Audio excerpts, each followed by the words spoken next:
Matthew Last Train Guide. Also today I'm at the Traveltown Museum in Los Angeles, California. The Traveltown Museum was founded back in December 14, 1952. Also, Traveltown is located in Griffith Park in Los Angeles, California. Also, Traveltown is located on Zoo Drive in Griffith Park near the 134 freeway and 12 miles north of downtown Los Angeles. Also, the entry to the museum is free and open every day except on Christmas and other major holidays. The museum is also open weekdays 10 a.m. to 4 p.m. and open weekends 10 a.m. to 6 p.m. Also, you can ride the train at the museum, a smaller kind of train around the museum, and there's an admission fee to ride the train, and has many different kinds of mini trains, but not really. Has many different kinds of trains you'll see in the museum. Also, Traveltown started with one steam locomotive built by Alco in Schenectady, New York in 1904. Traveltown has lots of trains to explore and see. And also next door to Traveltown, it's got the Los Angeles Live Steamers, and also miniature trains they have next door. And also just east in Griffith Park, there's also another railroad called the Griffith Park and Southern Railroad, which is just not too far east in Griffith Park. Right here is the Walkway Bridge, and this is the main entry to Traveltown. And also here, going over the bridge, you can even see the sun coming through the bridge.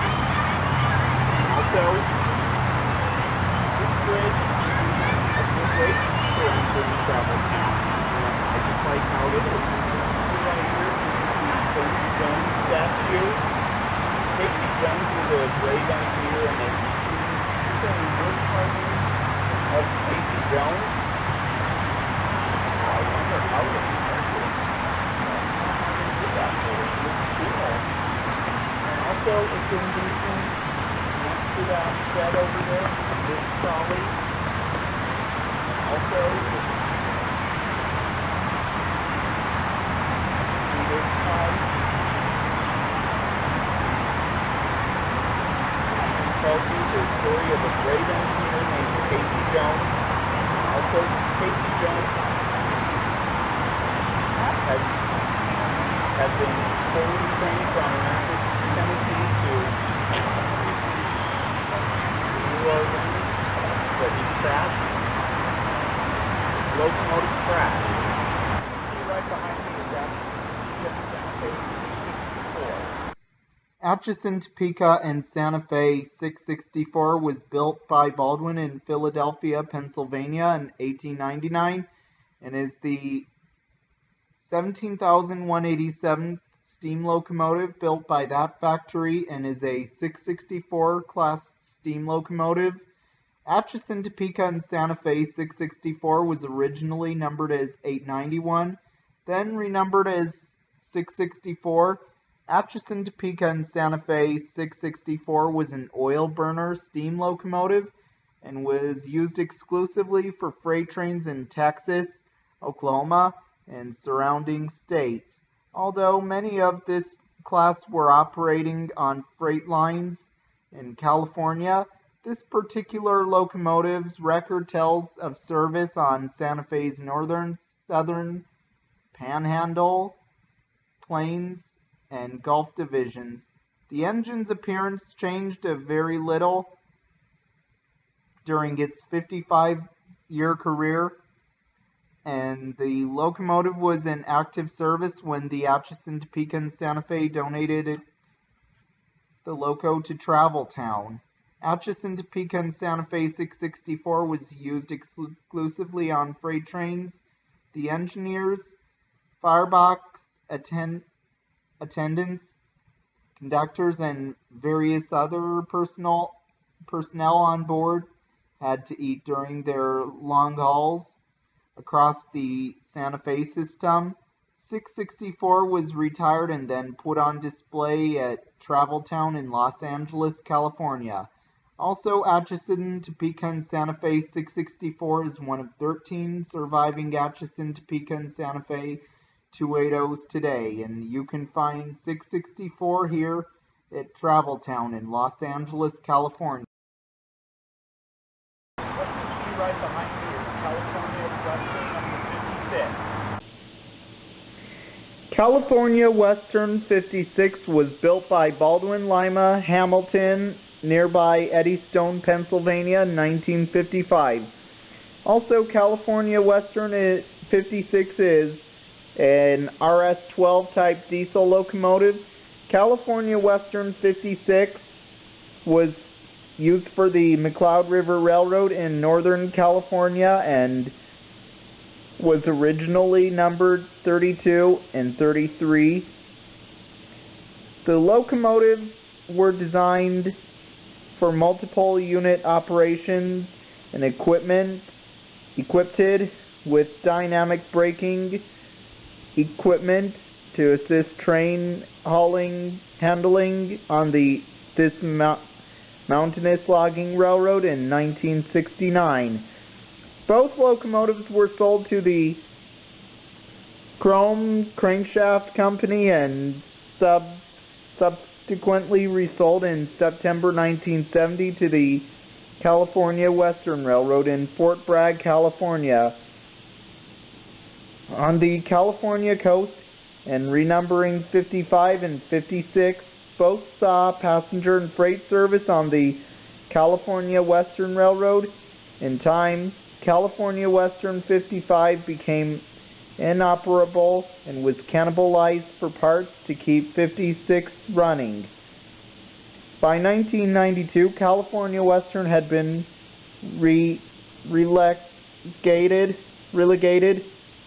relegated to yard switching service. California Western Railroad 56, along with many spare parts, came to the Travel Town collection for preservation and operation in Travel Town's own proposed railroad throughout Griffith Park to the Los Angeles Zoo, known as the Crystal Springs and Cahuenga Valley Railroad. Also, you can find California Western 56 at Travel Town in Los Angeles, California. Yeah, where it is today.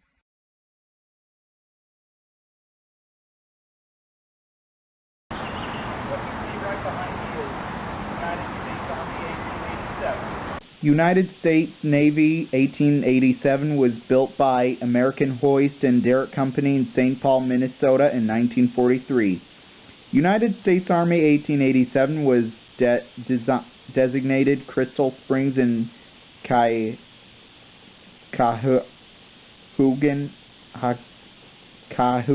Valley Railroad in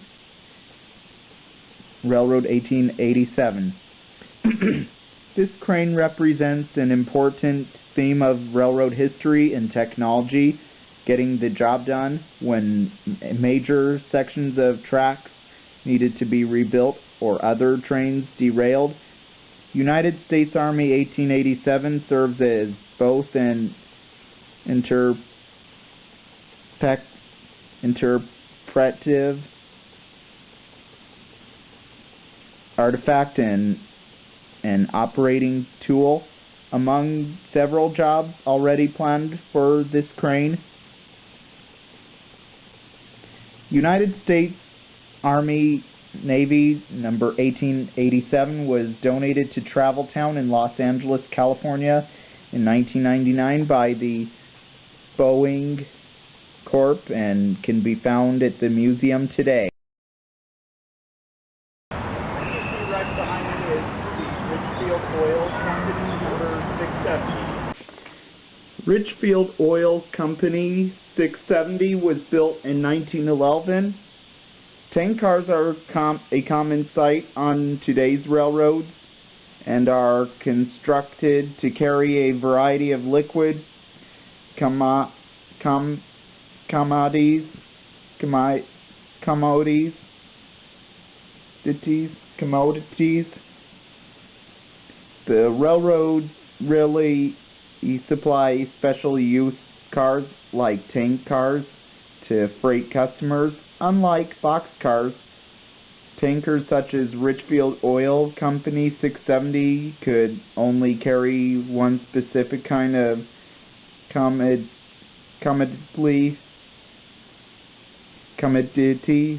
from a specific company. Also, it is extremely difficult to thoroughly clean out any residue left within a tank car. Privately owned tank cars, which were the first type of freight cars built for and owned by manufacturers or other shipper and just pulled from place to place by the railroads for a fee. The X designation, still seen today on freight cars, numbers means that it is a car owned by a company other than the railroad. The ROX on this car, for example, means it was the property of Richfield Oil, regardless of the railroad on which it might have been running. Richfield Oil Company 670 was then retired, then donated to Travel Town in Los Angeles, California in 1961 by Richfield Oil Company and can be seen on display at the museum.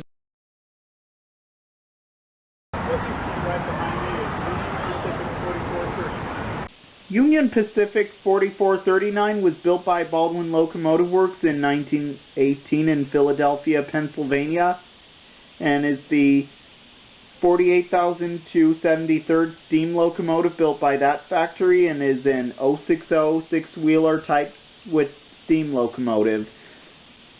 Union Pacific 4439 was used as a yard goat in Cheyenne, Wyoming, and was used as a freight locomotive on the Union Pacific, and then Union Pacific 4439 served on the Los Angeles Harbor Belt line until her operation ended at the order of the Air Pollution Control Board in 1957. Union Pacific 4439 was the last steam locomotive to have operated in both the harbor and the greater Los Angeles areas. Then in 1957, Union Pacific 4439 was donated to the Travel Town Museum in Los Angeles, California. Also, Union Pacific 4439 is one of 6 surviving Union Pacific 060s left in the world today, and can be found on display here at Travel Town.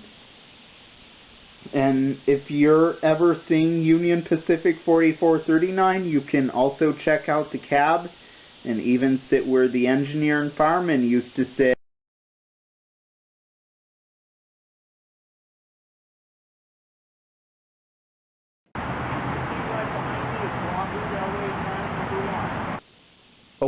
Oahu Railway and Land Company 1 was built by the Oahu Railway and Land Company railroad shops in Oahu, Hawaii somewhere in the 1900s and is a caboose.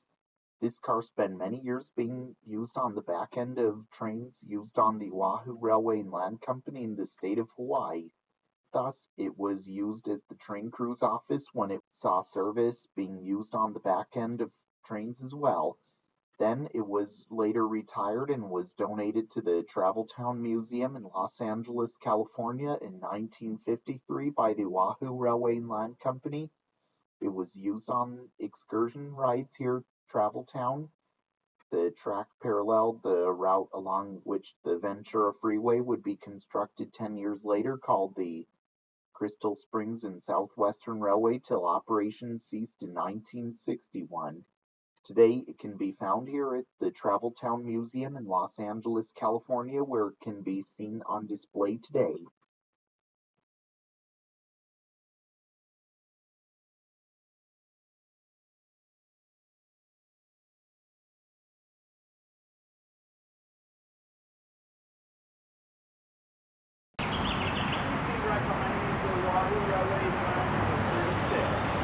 Oahu Railway and Land Company 36 was built by the Oahu Railway and Land Company Railroad Shops in Oahu, Hawaii, somewhere in the 1910s, and is a combine car. This car is a combination of a baggage car and daytime car. One section of the car is where the baggage would have been put, as you could tell by the sliding door on the sides of the car, and the other was where passengers would have sat as well.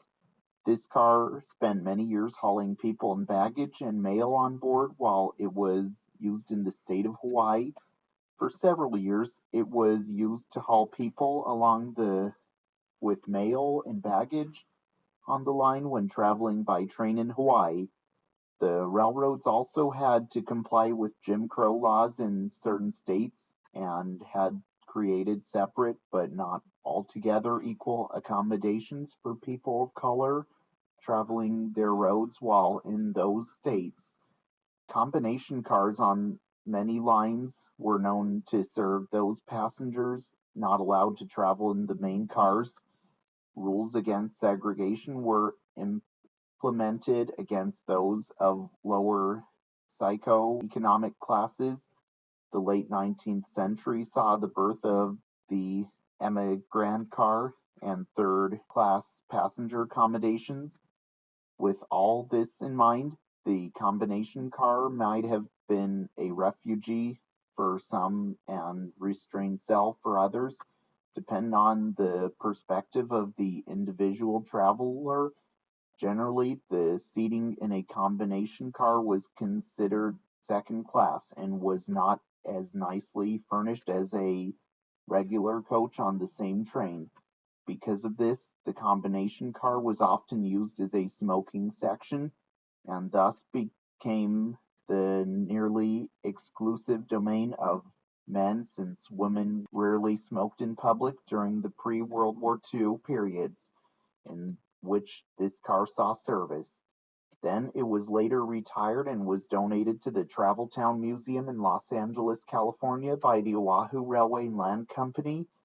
It was used on the excursion rides right here at Traveltown. The track paralleled the route along which the Ventura Freeway would be constructed 10 years later, called the Crystal Springs and Southwestern Railway, till operations ceased in 1961.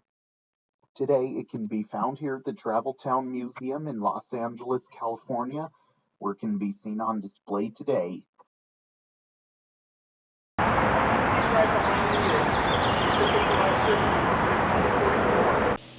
Pacific Electric 1544 was built by North Side Railroad in 1902 and is an electric kind of locomotive. Incorporated in late 1871, the narrow gauge Pacific Coast Railroad provided transportation between Marin County and San Francisco ferry landing. The property attracted the interest of investors of the Pacific Gas and Electric Company, who considered an electrified North Pacific coast an ideal customer for their electric power. They purchased the road and reorganized it as the North Shore Railroad. In 1902, this one of a kind electric locomotive called the Electra was built that very year, and a progressive step toward an electrified standard gauge railroad, Electra. Electra was built in North Side Railroad Tiburon shops on the north side of the San Francisco Bay. Its unique sloped ends were fabricated from steam locomotive tenders, wedged on either side of the cab, and filled with water on one end and sand for ballast on the other. It was not a complete success for the North Shore Railroad for that time. It drew such large amounts of electricity that other electric cars along the line would slow to crawl, and for this reason was operated only during the early hours of the morning. In 1906, the Electra was shipped across the bay to help San Franciscans clear rubble after the earthquake. And later, the Central Pacific purchased it and renumbered it as Central Pacific 201, but may have merely stored it until 1917 when the locomotive was purchased by Pacific Electric. Pacific Electric put the Electra to work at various construction projects and switching duties in Los Angeles until its retirement. In 1925, the Electra labored on the construction of the subway system in Los Angeles, specifically the subway tunnel which ran underground from Glendale and Beverly Boulevards to Fifth and Hill Street, which is stripped of all its equipment but is still in existence today. The Electra performed its last duty as switch engine at Pacific Electric's vast Torrance repair shop south of Los Angeles until its retirement in 1952. Then in 1953, Pacific Electric 1544 was donated to Traveltown in Los Angeles, California by Pacific Electric and can be seen on display at the museum where it is today.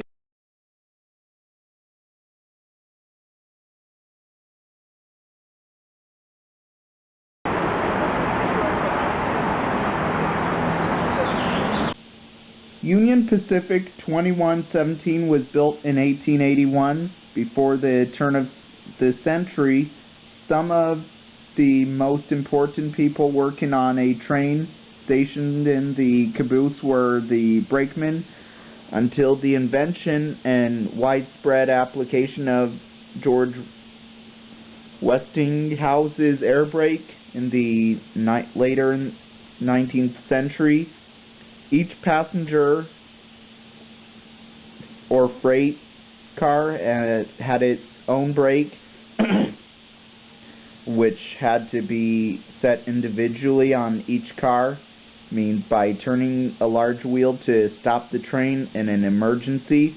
The engineer would ram his locomotive in reverse while the two or three brakemen on the train scrambled across the car roof from car to car, hand setting the brakes. The inability to make a rapid stop led to many accidents. Every second delay could mean the difference between stopping the train in time or suffering an accident or derailment. There was always a crew member on watching in the caboose, looking out of the cupola for any danger that might lie ahead of the train. The development of the air brake, which allowed the engineer to stop every car simultaneously,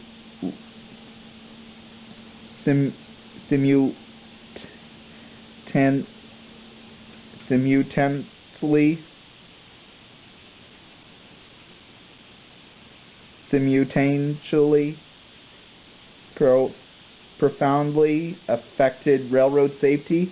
Also, Union Pacific 2117 was then retired, then donated to Traveltown in Los Angeles, California by the Union Pacific Railroad in 1952.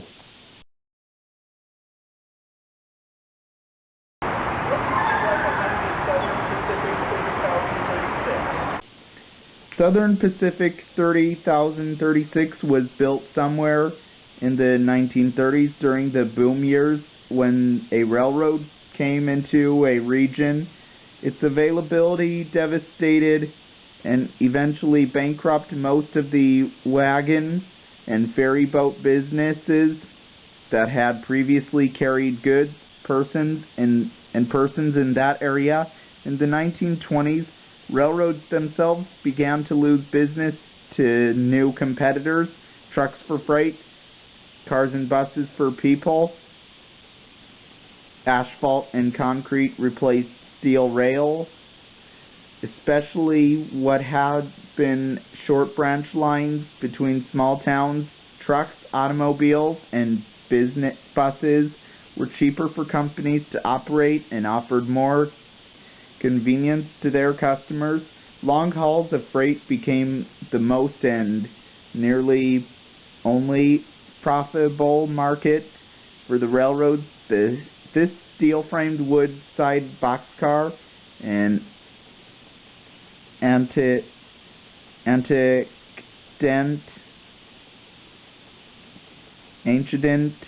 of the modern all-steel boxcar could carry anything from bags of grain to barrels of gunpowder to bolts of fabric.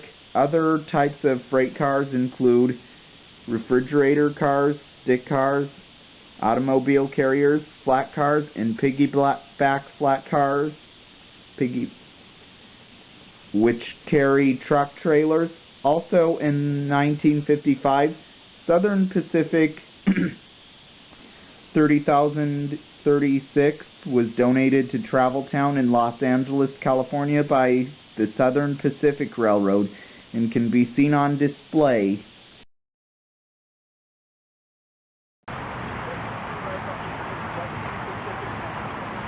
Western Pacific 26 was built by Alco in Schenectady, New York in 1909 and is the 464/56th steam locomotive built by that factory and is a 280 consolidation type steam locomotive and is a C-43 class steam locomotive.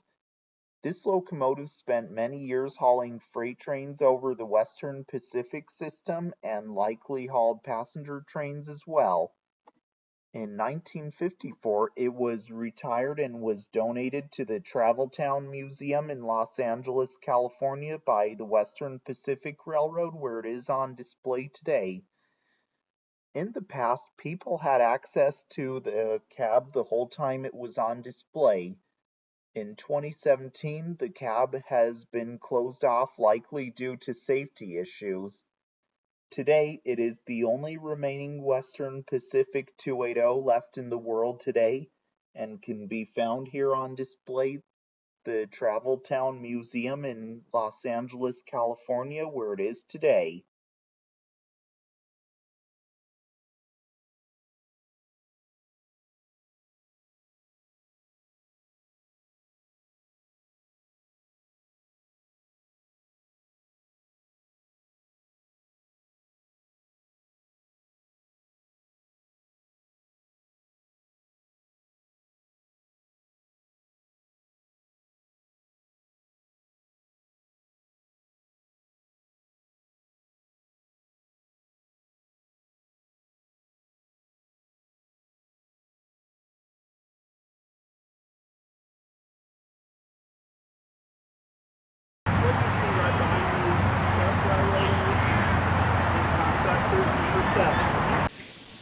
Sharp and Fellows Railroad Contractor 7 was built by Dixon Manufacturing in 1902 and is the 26,264th steam locomotive built by that factory and is a 262 Prairie type steam locomotive.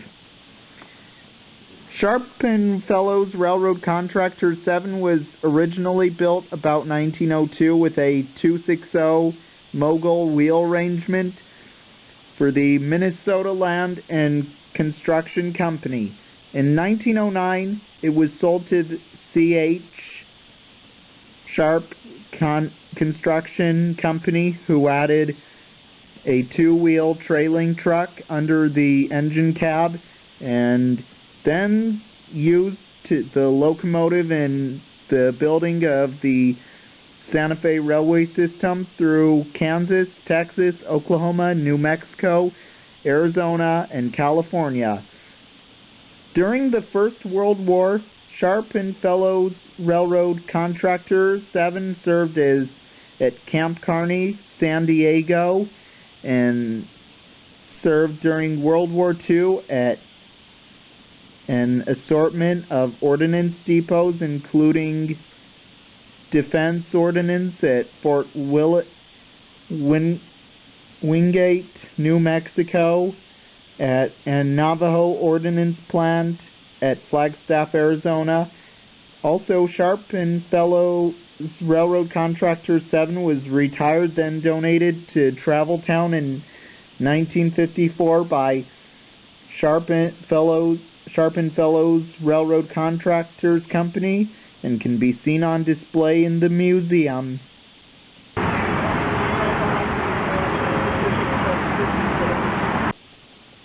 Western Pacific 754 was built by the Haskell and Barker Car Company in Michigan City, Indiana in 1910.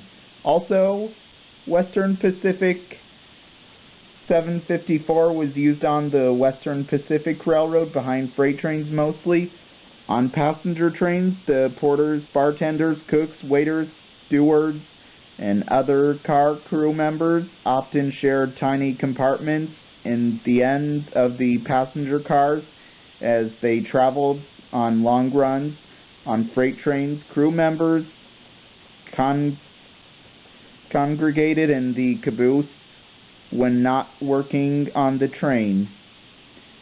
An early wooden caboose like the one before you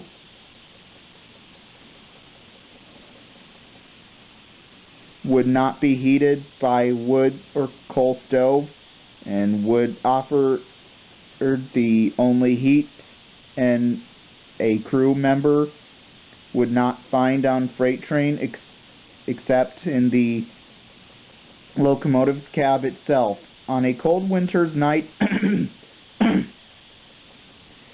brakemen could not be quite reluctant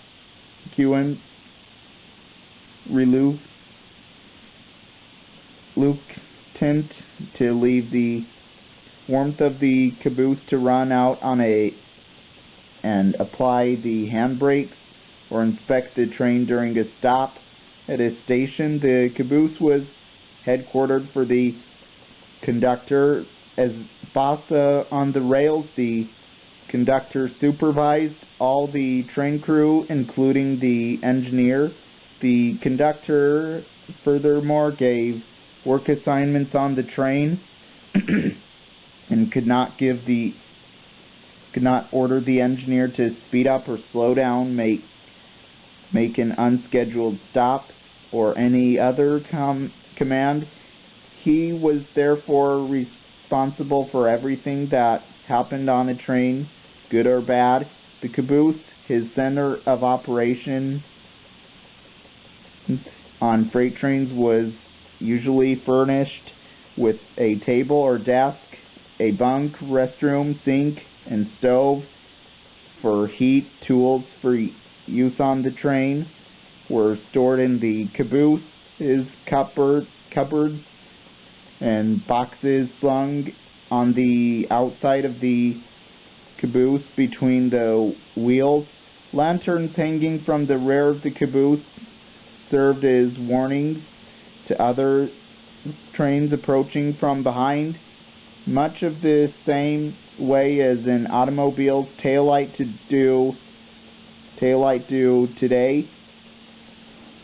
Also, Western Pacific 754 was retired, then donated to Traveltown in Los Angeles, California, 1956 by the Western Pacific Railroad and can be found on display at the museum today.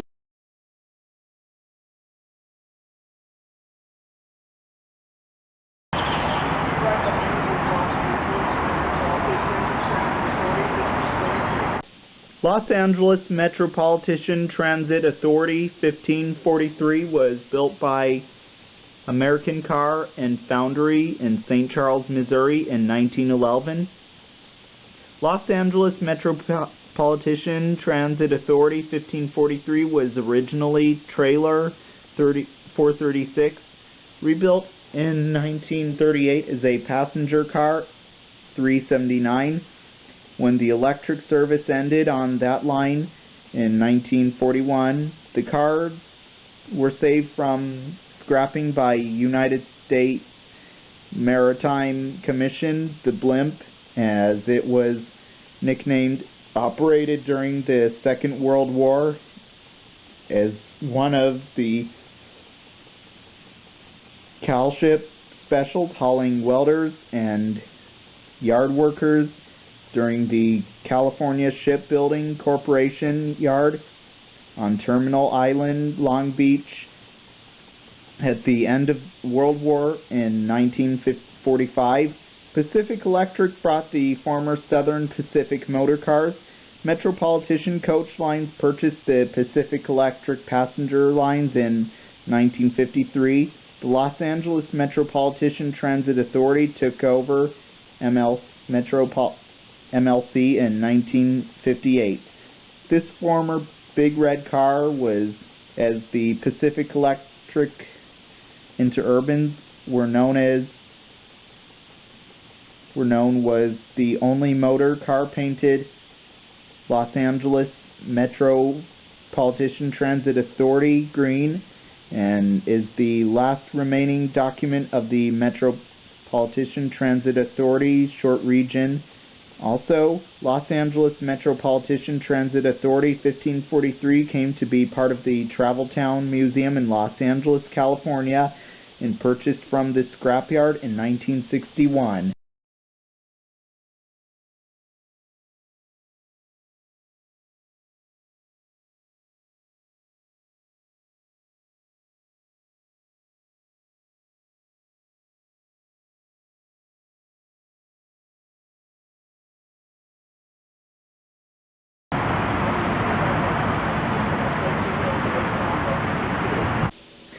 Camino Placerville in Lake Tahoe No. 2 was built by Lima Locomotive Works in Lima, Ohio in 1922 and is the 3172nd steam locomotive built by that factory and is a 3-truck shay and is a 70-3 class steam locomotive. Camino Placerville in Lake Tahoe 2 was used on logging railroads and hauled lumber for the Camino Placerville and Lake Tahoe Railroad. Camino Placerville and Lake Tahoe 2 was originally Little River Redwood Company Railroad 4 and used at a lumber concern based in Crenel, California. In 1935, the locomotive was sold to the Camino Placerville and Lake Tahoe Railroad and renumbered as Camino Placerville and Lake Tahoe 2. Camino Placerville and Lake Tahoe 2 was primarily a lumber hauling line carrying milled timber, from the company's planning mill in Camino in the Sierra Nevada mountains east of Sacramento, California, to connection with the Placerville branch of the Southern Pacific at Placerville, California. Then in 1955, Camino Placerville and Lake Tahoe 2 was donated to Traveltown in Los Angeles, California by the Michigan California Lumber Company and can be found on display in the museum today.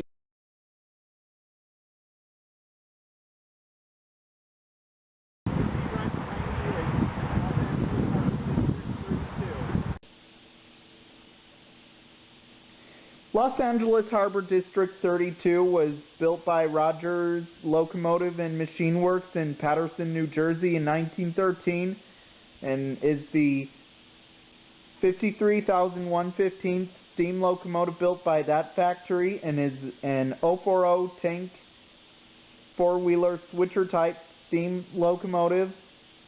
Los Angeles Harbor District 32 is a saddle tank engine that was built for the city of Los Angeles and put to work on the Catalina Island, hauling rock from quarry to shore where it would be shipped over to the mainland for construction of Los Angeles Harbor and breakwater. This locomotive also served on the mainland, hauling construction supplies to various sites within the harbor with Los Angeles Harbor District 31.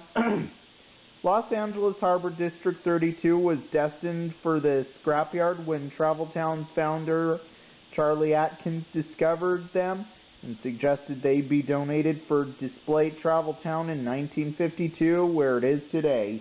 Also, Los Angeles Harbor District can also be found at Travel Town today.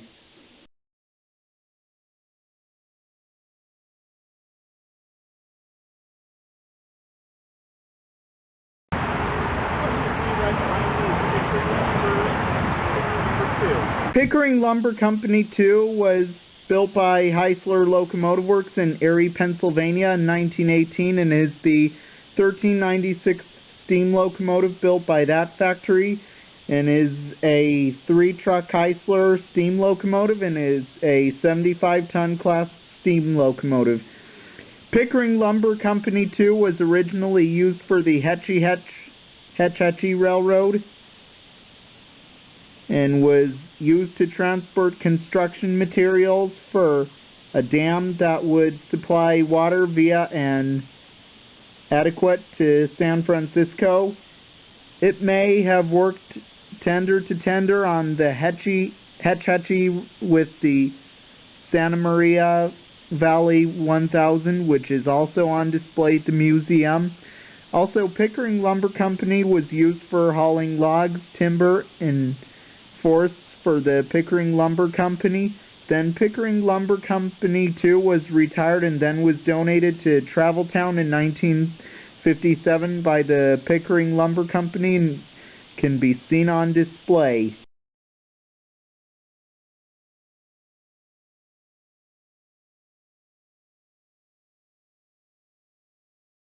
What you see right behind me is Southern Pacific 3025.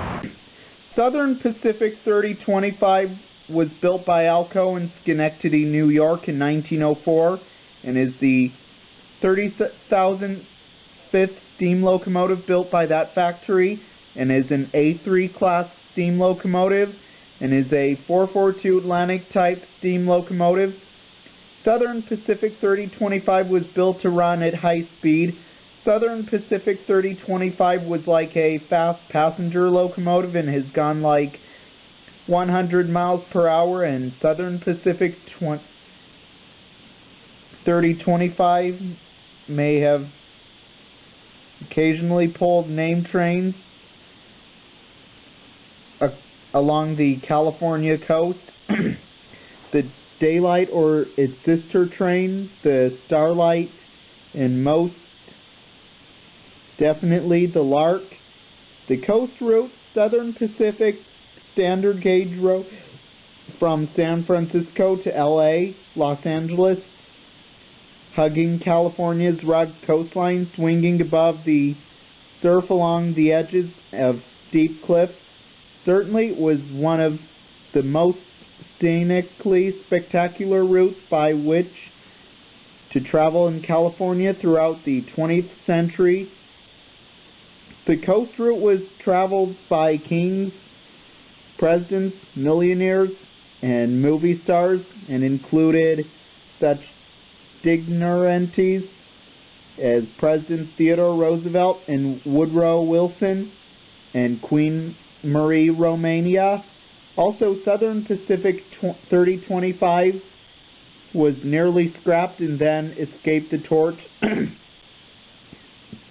and then was donated to Travel Town in Los Angeles, California in 1952 by Southern Pacific, and is the first steam engine to be on display in Travel Town. Also, 3025 is the only surviving Southern Pacific 442. Also, you can go inside the cab, check out the cab of the locomotive, and even sit where the engineer and fireman once sat.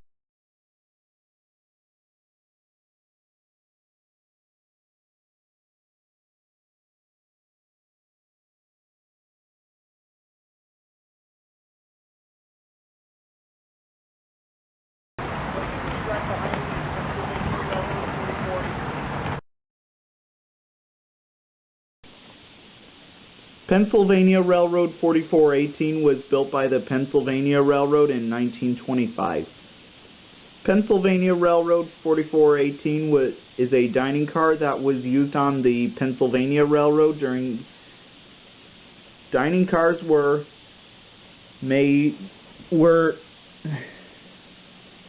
by themselves a liability to the railroads.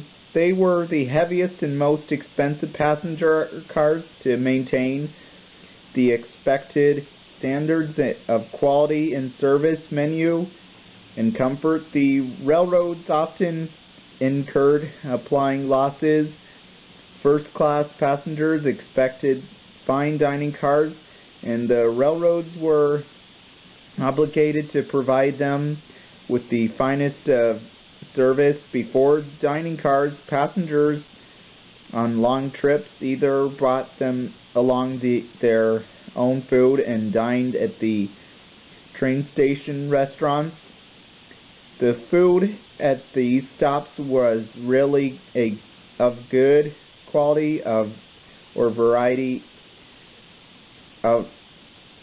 much variety, and passengers sometimes had only minutes in which to eat.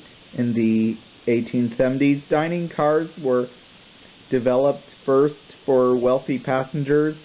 The Chicago and Alton Railroad was the first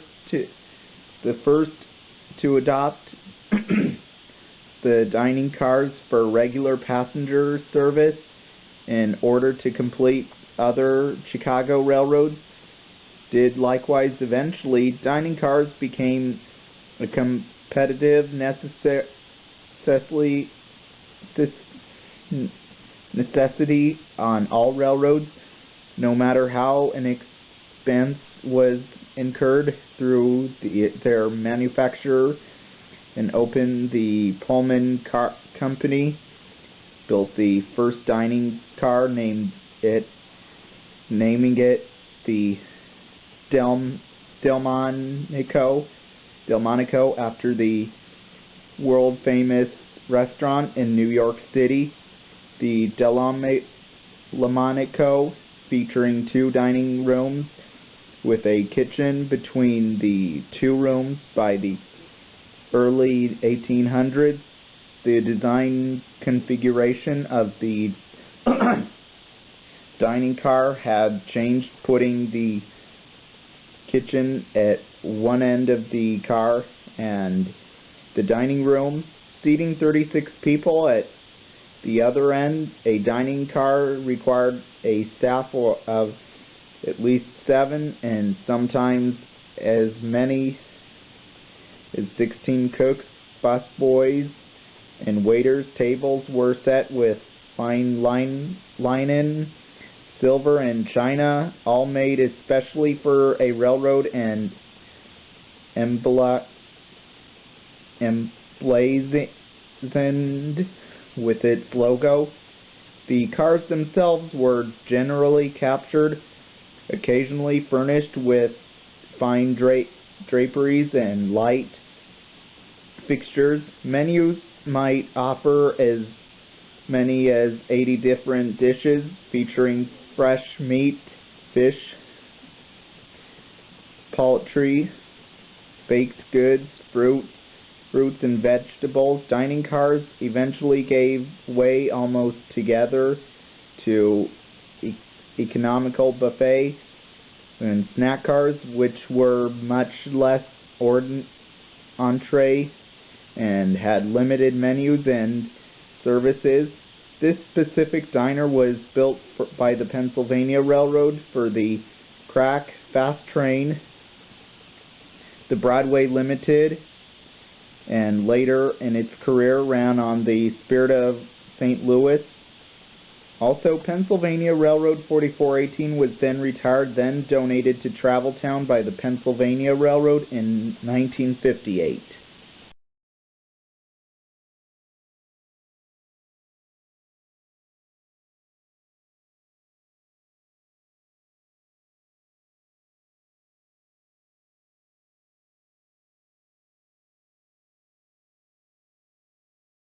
What you see right behind me is Southern Pacific 1273.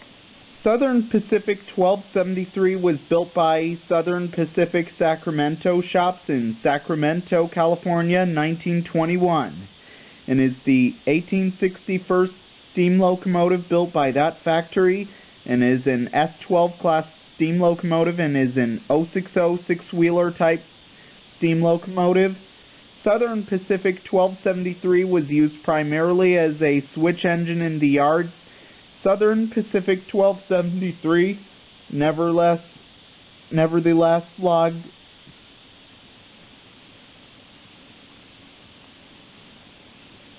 1,500,000 miles during its 35 years of service. Southern Pacific 1273 was, I believe, used to haul freight trains on the Southern Pacific Railroad a lot, and also was used as a shunter locomotive in the yards.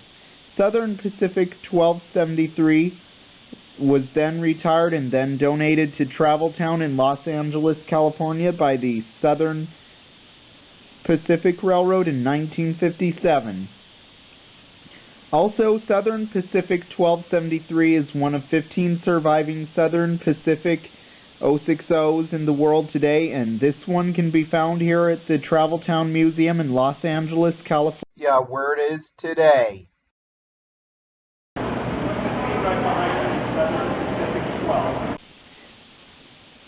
Southern Pacific 12 was built by Carter Brothers Car Company in 1880 and is a pre-20th century wooden post car.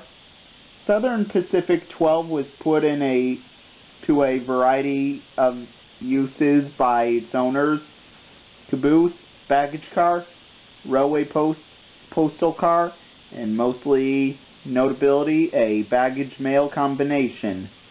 Mail transportation by rail had existed as long as the railroads themselves. In Britain, mail was already being sorted within rail cars in the late 1830s. This practice was imitated on a few American railroads, but came into widespread use only after the Civil War.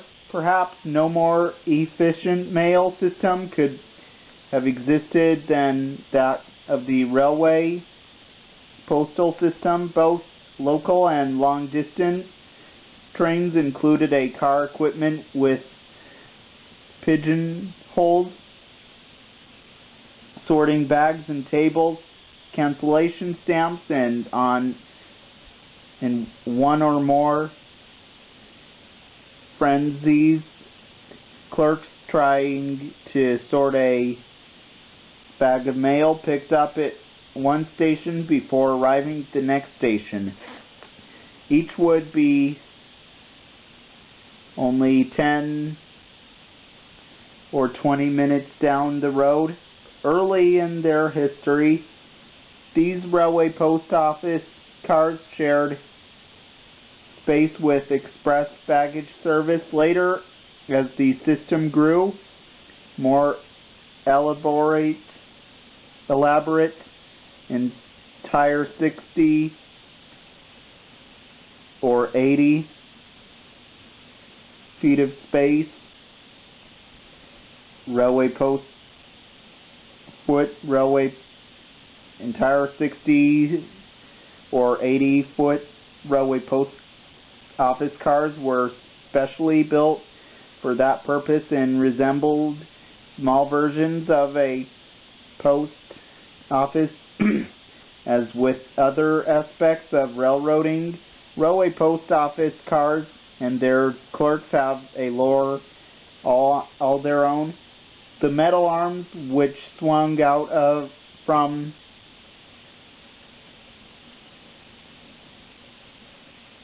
the side of the car to catch the hanging mail bag when the train was not scheduled to stop at a station or are collectors' items, as are any existing cancellation stamps. Clerks carried guns for protection against outlaws wanting to steal the mail. In the first decades, clerks worked on cars furnished either with fire-causing wood stoves or without any heat at all. Doors could not be left open for security reasons, so the cars were barely ventilated in the summer heat. If they had toilet facilities at all, they were crude and really private. Sometimes a lone clerk, sometimes a handful of men tripping over and stepping on each other, slaves at sorting and canceling mail, catching a new bag every 20 minutes, and simultaneously kicking off bag sorted for theft stop. By the 1960s, railwaymen like railway passenger service and some railway freight service was falling in favor of air transport of mail. The last RPO ran between Washington, D.C.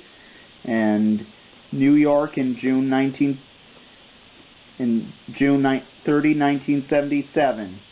The Southern Pacific 12 was retired and then donated to Traveltown in 1960 by the Southern Pacific Railroad and can be found on display at the museum.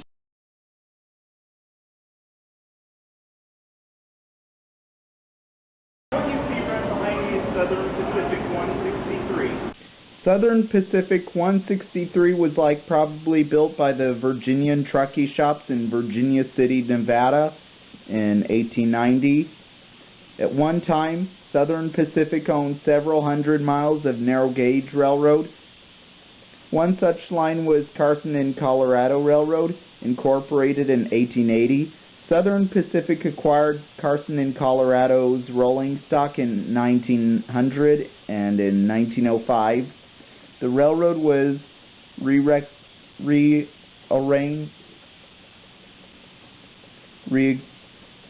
reorganized under the name of the Nevada and California Railway Company. Its lines extended from a network of branch roads in western Nevada across the state line into California near Bishop, down through the Owens Valley toward Mojave. Some of the line was converted to standard gauge as the Southern Pacific viewed the road as possible shortcut from Los Angeles to the original Transcontinental Railroad, but much of the long haul from Mena to Keeler remained narrow gauge. The route enjoyed its last run in April 1960. This stock car was built for the Carson and Colorado and was inherited by the Southern Pacific in 1900 with the rest of the Carson and Colorado's rolling stock cars. Stock cars were simply rail car designs for the transportation of livestock and equipped with slated sides and doors like other items of personality property. Animals needed to be transported along the long distance of their own owners traveled. Cattle went more quickly by rail to the slaughterhouse than by long cow-poking trail. Horses, chickens, mules, and sheep had to be transported to the rapidly emerging farms in the West. Livestock is still transported by rail today and is in the modern metals descendants of cars like Southern Pacific 163. Then Southern Pacific 163 was retired, then donated to Traveltown in Los Angeles, California in 1960 by the Southern Pacific.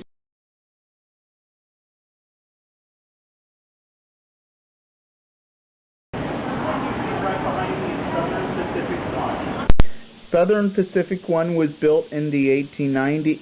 In the 1870s and 1880s, when the narrow gauge railroads had their flash of popularity, the specially sized locomotives were manufactured by the same companies which were building standard gauge engines. However, few cars building companies were established especially to build freight and passenger cars for the new narrow gauge railroads.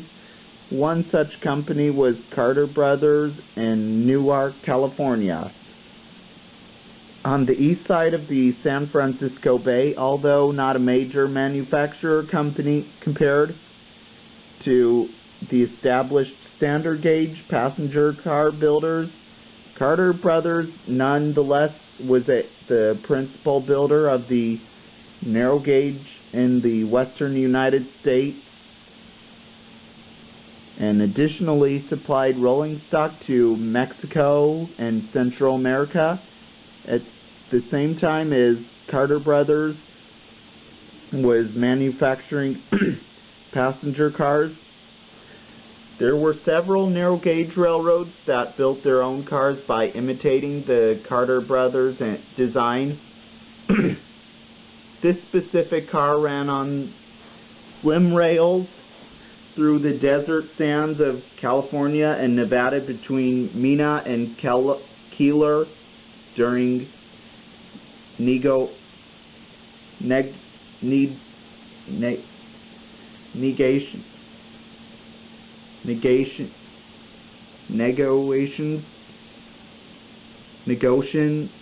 negotiations for the initial right-of-way of the Carson and Colorado Railroad. A stretch of line was to cross the Schurz Indian Reservation. In an agreement, the railroad supplied transportation for the Schurz residents for free. Like many of the benefits awarded members of the reservation, this complimentary transportation was furnished with not within the comforts of the train chair car, but rather atop the coach or boxcar roof. Atop the coach or boxcar roof, certainly not accommodations of the revenue customer. Later, the Southern Pacific Railroad purchased Carson and Colorado, receiving their entire inventory of rolling stock when the present gauge became accepted as standard gauge. The broad gauge lines built within 5 and 6 feet gauges reduced with the width of their tracks, making it possible for the cars and engines of any railroads to run on tracks of all other railroads. A uniform railroad gauge made it possible for a person to travel over several railroads without changing cars. When the gauges were different, freight or passenger had to be transferred from one car to another. At every point where there was a change of gauge, a uniform gauge saved the railroad's time and expense. Also, Southern Pacific One was then retired and then donated to Travel Town. I believe it was donated by the Southern Pacific Railroad. Right here is the red hand car. This hand car is sometimes used to move around the traffic.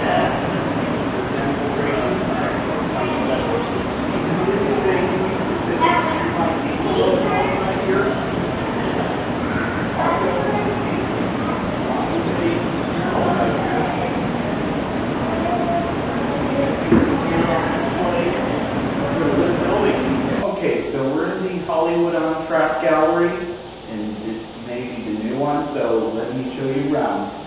This here is a mannequin with a black shirtwaist, cuffed, neat, and trimmed. The apron must be spotless from the collar to hem. Collar to hem is what I was trying to say. And that sign says Frisco Line Lunchroom, Fred Harvey. And here's some chairs. Here's some pictures of like a paper card. No, it's a hotel room. I guess. And there's an Indian right there. Indian. In that picture is Frederick Henry Harvey.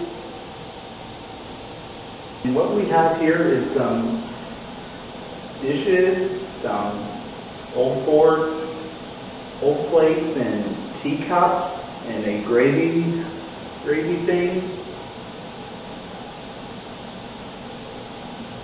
And also here's some Santa Fe glasses used on a Atchison Topeka Santa Fe coach. And here's the teacup. And so much. And what's right here? Here's some pictures of some trains. A Santa Fe dining car from the Super Chief, I believe that is. And here's an Atchison Topeka Santa Fe diesel. And here's an old menu of a Santa Fe dining car. And here's some railroad tracks. And that's an HO model of an Atchison Topeka Santa Fe dining car. Even an old menu. And here's a symbol of the El Capitan, which is a former train call that from Atchison Topeka Santa Fe. Here's when guests were on board the dining car. And that's the breakfast menu with them drawn, the food drawn on it, like pictured on it. And lots of menus. You can see some pictures. What's right here? Some pictures. This is a song sheet of a song called The Atchison Topeka Santa Fe, and I've been knowing that song before. I first heard that song back when I was in 6th grade, and we also learned about that and I first heard that song back in my general music class. Here's a Hollywood trophy and some pictures. Here's an old poster. Bernie Garland, the Harvey Girls, made DVD, made disc, and disc case. What you see right behind me is Atchison Topeka Santa Fe 3355. Atchison Topeka Santa Fe 3355 was built by the Pullman Car Company in 1928. From the beginning of the American Railroad industry in the 1830s and continuing into the first decade of the 20th century, passenger cars were constructed of wood. Builders had refined the craft of building such cars until their interiors and exteriors were objects of great pride and beauty. but wooden car bodies would easily crush into splinter in an accident or derailment, and the coal or wood stove used for heat could quickly turn a wrecked wooden car into a bonfire. Concerns for safety led to demands for metal cars. Near the end of the 19th century, the railroads began building steel-framed freight cars which would carry more weight and thus earn more revenue.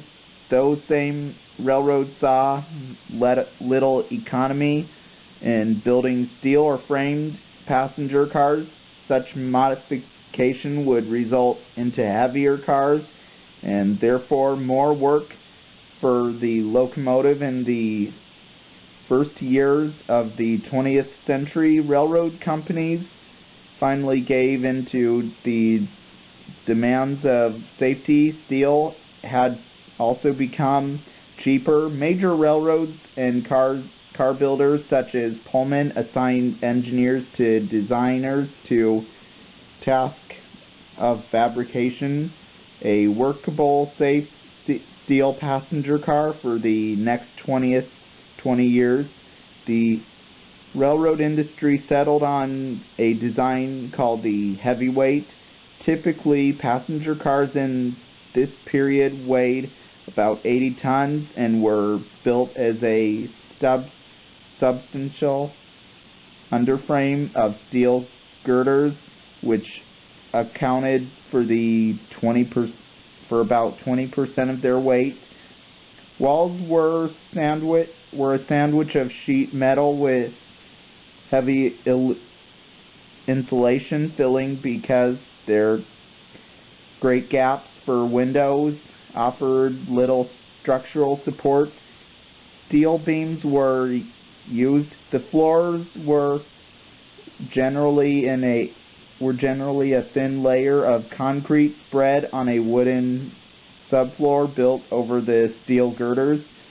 Atchison, Topeka, and Santa Fe 3355 is a heavyweight built in 1928 as a 70-foot-long chair car converted into a snack car in 1948 until retirement.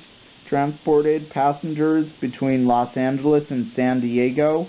Then Atchison, Topeka, and Santa Fe 3355 was retired and then donated to Traveltown in 1956 by the Atchison, Topeka, and Santa Fe Railroad.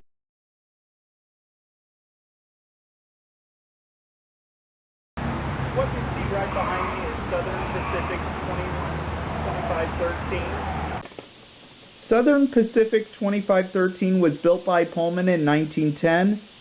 Despite the widespread use of steel passenger cars after the turn of the century, the basic shape of the car varied little from the standard wooden designs in the 1800s, which always featured the clerestory roof.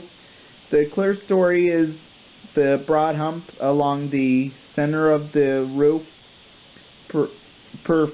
perforated the transom windows, which helped ventilate the car's interior.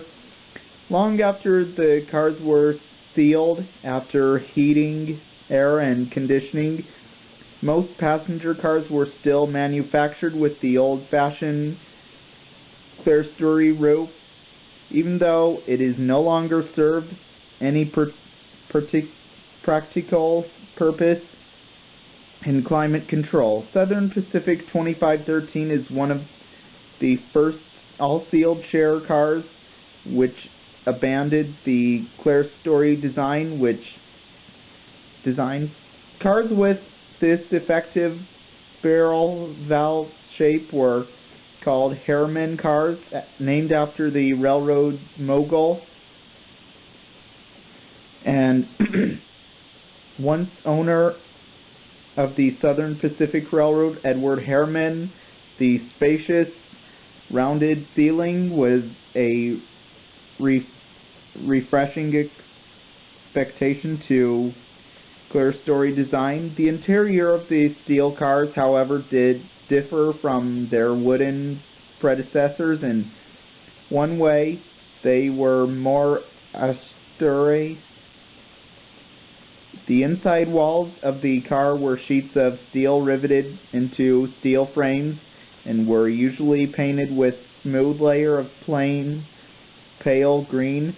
The luxury of furnished wood walls and fine appointments that went with them were omitted almost all as through, though, to make passengers suffer for presumed safety of steel car offered. A chair car such as this one was simply a car furnished with 30 or 40 benches for day-long trips. Only very late in the 1920s did some railroads reintroduce elegant touches into passenger cars. Then in 1955, Southern Pacific 2513 was donated to Traveltown in Los Angeles, California by the Southern Pacific Railroad. What you see right behind me is Traveltown Railroad 91. Traveltown Railroad 91 was built by Jerry Bowden in 1993. Also, the Traveltown Railroad 91 is a brother of the Stanley Diamond locomotive. Also, Traveltown Railroad 91 is a 260 Mogul type steam locomotive. Traveltown Railroad 91 and its brother unit, the Stanley Diamond Griffith Park and Southern 92, were built in Oregon in 1993. Designed by the chief engineer Gene Gustafson. They are modeled after the narrow gauge locomotives that worked the timber and mining areas of the West during the early part of the century.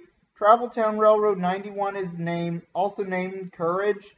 Also, Traveltown Railroad 91's unit has identical power to the Colonial Griffith, which is Griffith Park and Southern Railroad 1. Also, sometimes Traveltown Railroad 91 is seen hauling the train around hauling the train and running on the miniature tracks at Traveltown in Los Angeles, California. What you see right behind me is Traveltown 52. Traveltown Museum 52 was built by Electromotive Division in LaGrange, Illinois in 1941 and is the 2288 diesel locomotive built by that factory and is a 40-ton switcher type diesel locomotive. This locomotive was originally built for the United States Navy and was originally numbered 65-00323. This locomotive spent many years hauling coal and supplies at the Torpedo Station on Goat Island, Rhode Island. Later, it served at the Naval Air Station, North Island in San Diego, California. Then it was transferred to the McDonnell Douglas Aircraft Corporation for use at the Naval Weapons Industrial Reserve Plant in Torrance, California, starting in 1962. Then it was retired from service, and in 1988 it was donated to the Traveltown Museum by the McDonnell Douglas Corp. Then when it arrived, it was given the number 1 and was named Charlie Atkins, who was the founder of the museum. This locomotive was the first piece to move under its own power. In 2018, it was then renumbered 52 and it was then repainted in the California Western livery and was given the number 52. Also, it is primarily used to do some switching at the museum as well. What you see right behind me is Oahu Railway and Land Company 1. Oahu Railway and Land Company 1 was built by the Oahu Railway and Land Company railroad shops in Oahu, Hawaii somewhere in the 1900s and is a passenger coach. This car spent many years hauling people on board in the state of Hawaii. It is said that this car is essentially a copy of some earlier cars that were purchased in the 1890s from Carter Brothers Manufacturing in Northern California, but is a prime example of a typical wooden passenger car from the mid-19th century. For several years, it was used to haul people along the line when traveling by train in Hawaii. It saw service and first-class service on the railroad, and it even sported an interior of beautifully stained mahogany as well. Then it was later retired and was donated to the Traveltown Museum in Los Angeles, California in 1953 by the Oahu Railway and Land Company. It was used on excursion rides right here at Traveltown. The track paralleled the route along which the Ventura Freeway would be constructed 10 years later, called the Crystal Springs and Southwestern Railway, till operation ceased in 1961. Today can be found here at the Traveltown Museum in Los Angeles, California, where it can be seen on display today.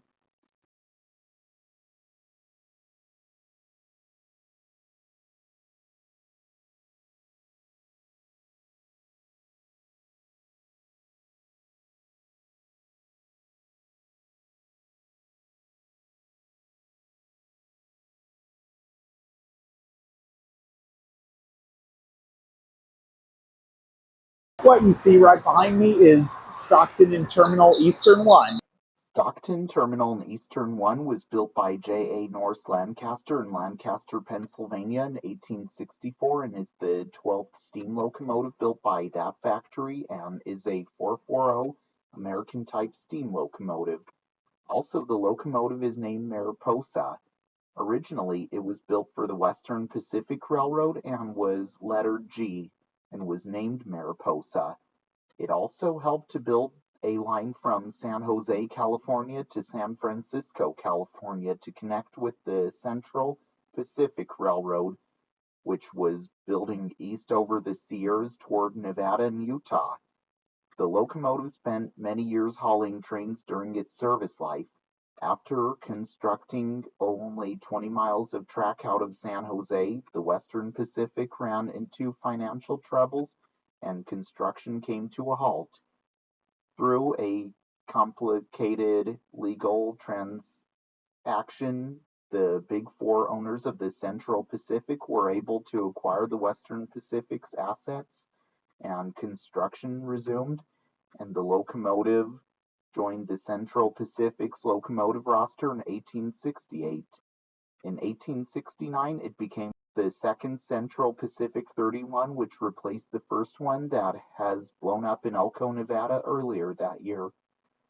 In 1885, it was leased to the Southern Pacific Railroad. Then, in 1891, it was renumbered 1193. In 1901, it was renumbered 1215. Then it was renumbered again in 1907 to being 1488. Then in 1914 it was sold to the Stockton Terminal and Eastern Railroad and was renumbered 1.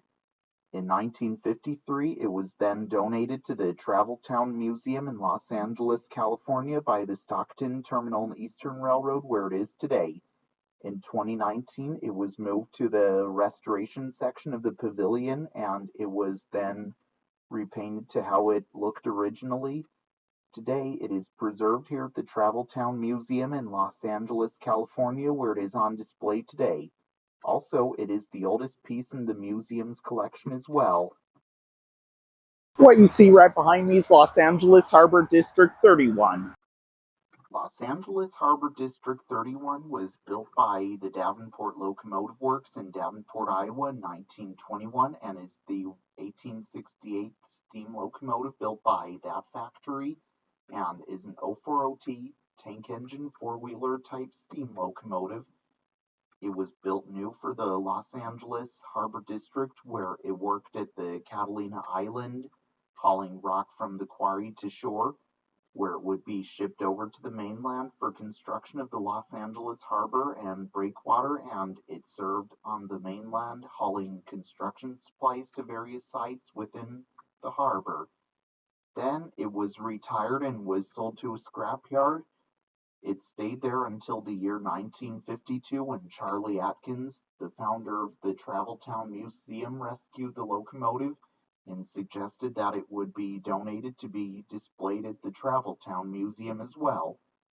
It was then brought to the site. In 2024, it was then being repainted and it was soon looking good as new, and the project was soon complete. Today, it can be seen here on display at the Traveltown Museum in Los Angeles, California, where it is on display today.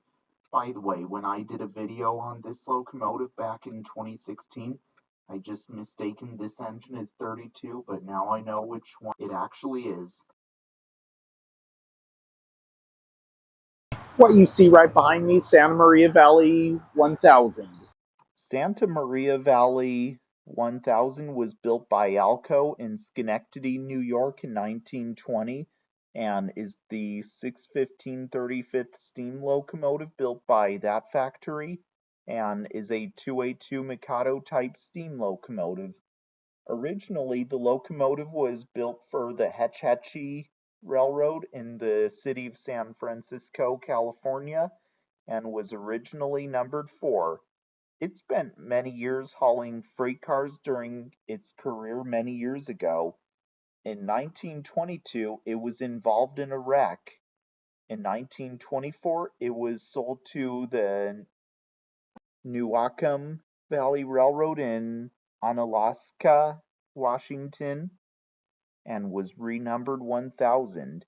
Then, in 1944, it was sold to the Santa Maria Valley Railroad and it kept the number.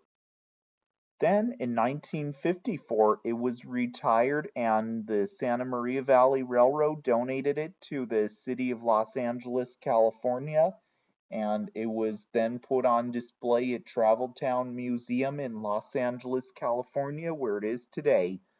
In 2021, it got a new coat of paint on it and it started looking good as new. Also, Santa Maria Valley 1000 is one of 3 surviving Santa Maria Valley 282s left in the world today, and 1000 can be seen here on display at the Traveltown Museum in Los Angeles, California, where it is today.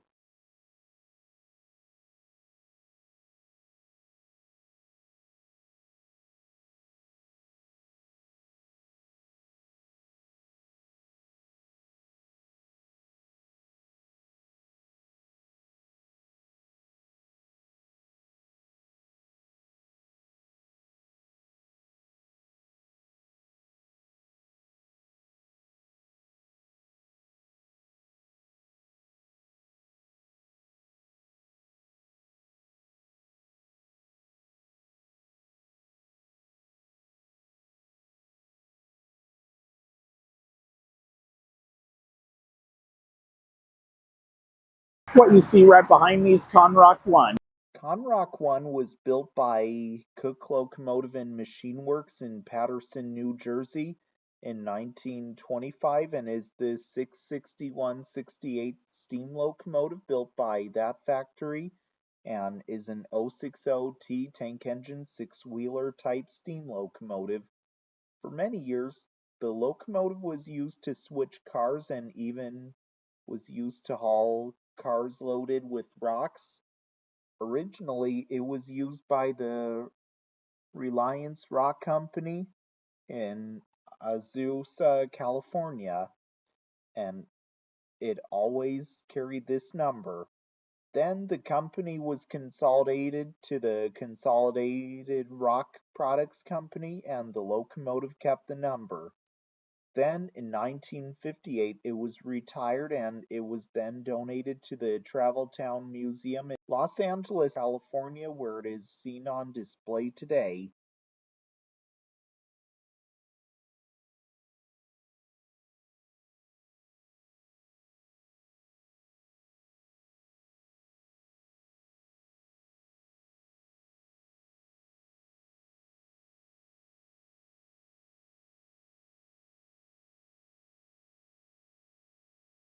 What you see right behind me is Los Angeles Harbor District 107. Los Angeles Harbor District 107 was built somewhere in the 1900s and is a side dump gondola car. This car was used by the company for several years, and it was used to transport rock, sand, stone, and gravel for repair and construction work along the railroad route. Also, when the roadbed is laid, ballast provides good drainage around the rails and ties. Whether these cars worked on the construction of the harbor, moving ballast to build the breakwater, or worked on Catalina Island's rock quarry is uncertain, but they nonetheless gave their all for the city of Los Angeles.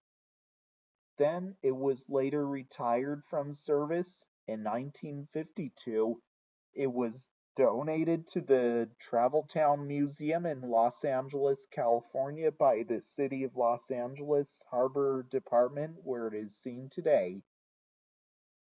What you see right behind me is Los Angeles Harbor District 120. Los Angeles Harbor District 120 was built somewhere in the 1900s and is a side dump gondola car. This car was used by the company for several years, and it was used to transport rock, sand, stone, and gravel for repair and construction work along the railroad route. Also, when the roadbed is laid, ballast provides good drainage around the rails and ties. Whether these cars worked on the construction of the harbor, moving ballast to build breakwater, or worked on Catalina Island's rock quarry is uncertain, but they nonetheless gave their all for the city of Los Angeles. Then it was later retired from service. In 1952, it was donated to the Traveltown Museum in Los Angeles, California by the City of Los Angeles Harbor Department, where it is seen today.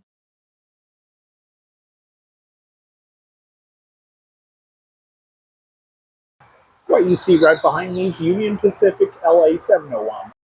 Union Pacific LA 701 was built by Pullman Standard in 1937 and is a dorm club lounge car. Also, the car is named Little Nugget. This car spent many years on passenger trains where people would hang out and play cards and have a drink and such.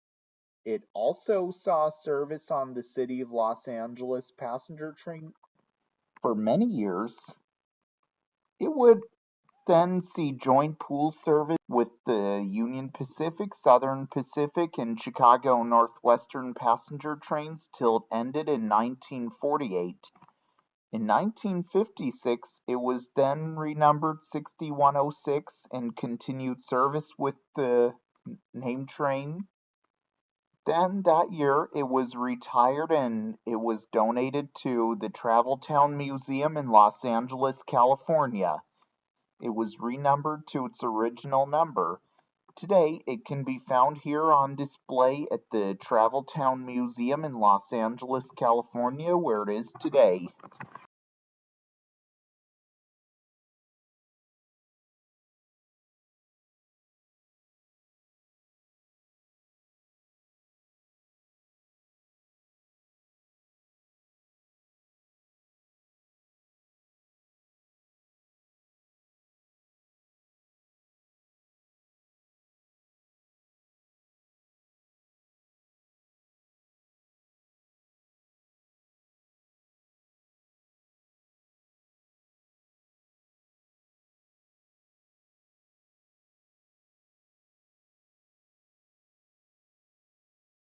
What you see right behind me is the Little General Locomotive 25. The Little General Locomotive 25 was built by George Lodge and Frank Jones in 1905 and is a 440 American-type steam locomotive.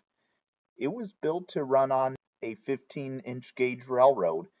The locomotive was originally owned by the Miniature Train located in Silver Lake, Ohio, which was owned by George Lodge and Frank Jones. It was then sold to the Buckeye Lake Park in Licking County, Ohio. It would pull people around the tracks there many years ago. Clarence Good then bought the locomotive for his amusement park at Valmar Park, then Waterville Park, then Walbridge Park in the greater Toledo, Ohio area.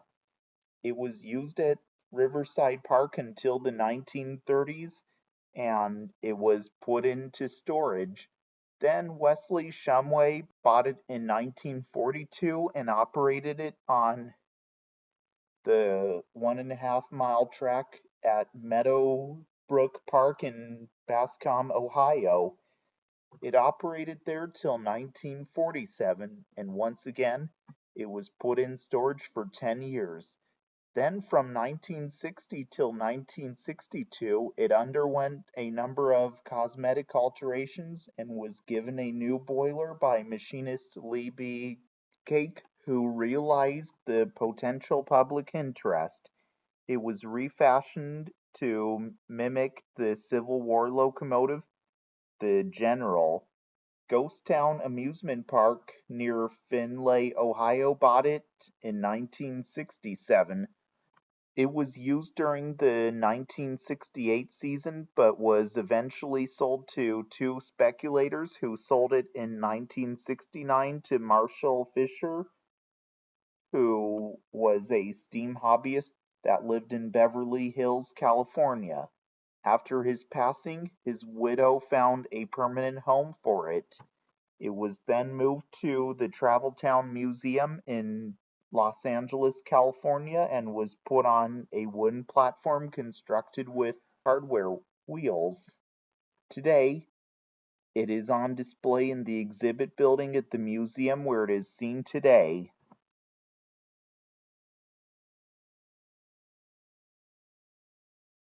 What you see right behind me is San Francisco Municipal Railway 21. San Francisco Municipal Railway 21 was built probably in the 1880s and is a cable car. This car operated in the city of San Francisco, California many years ago and would be carried along the rails with a cable below the rails, allowing it to move up and down the tracks and around the city whenever the system went, and the grip would hold onto the cable as the cable was moving and the car would roll on the rails. It also carried people around the city from place to place many years ago. Then it was later retired. In 1955, it was permanently loaned to the Traveltown Museum in Los Angeles, California, from the city of San Francisco, California. In 1964, it was taken to Universal Studios and was refurbished to a movie studio idea of turn-of-the-century trolley and was shown in the movie Gaily Gaily. It was renumbered 28 for the movie, and the movie came out in 1969. Then, after filming, it was moved back to the Traveltown Museum in Los Angeles, California, where it is on display today. Well, I hope you all enjoyed learning about trains with me today in Matthew Lap Train Guy.